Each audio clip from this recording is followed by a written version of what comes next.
नमस्कार दोस्तों, स्वागत है आप सबका हमारे YouTube चैनल साहित्यिका में। शायद किसी ने सच ही कहा है, अतीत की असफलता को दिमाग पर हावी ना होने दें और पूरी लगन से फिर से मेहनत करें, सफलता आपके कदम चूमेगी। तो चलिए आज बात करते हैं ऐसी ही एक कहानी के बारे में। एक बार एक समुद्री जीव विज्ञानी अपने शोध के दौरान पानी से भरे एक बड़े टैंक में शार्क को डाला। कुछ देर बाद उसने उसमें कुछ चारा मछलियाँ भी डाल दी। चारा मछलियों को देखते ही शार्क तुरंत तैरकर उनकी ओर आ गई और उन पर हमला कर उन्हें खा लिया। समुद्री जीव विज्ञानी ने कुछ और चारा मछलियाँ टैंक में डाली और वे भी तुरंत शार्क का आहार बन गई। अब समुद्री जीव विज्ञानी ने एक कांच का मजबूत पारदर्शी टुकड़ा टैंक के बीचों बीच डाल दिया।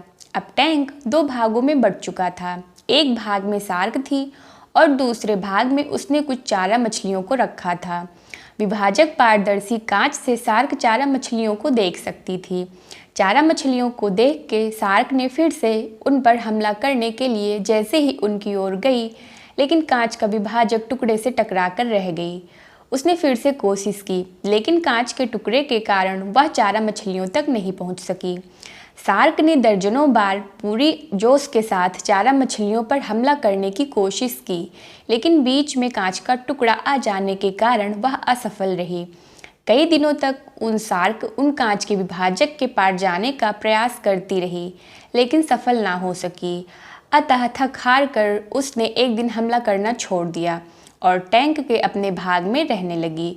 कुछ दिनों बाद समुद्री जीव विज्ञानी ने टैंक से वह कांच का विभाजक हटा दिया, लेकिन शार्क ने कभी उन चारा मछलियों पर हमला नहीं किया, क्योंकि एक काल्पनिक विभाजक उसके दिमाग में बस चुका था और उसने सोच लिया था कि वह उसे पार नहीं कर सकती।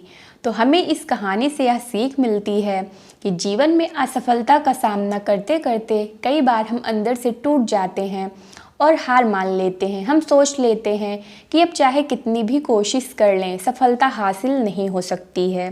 धन्यवाद।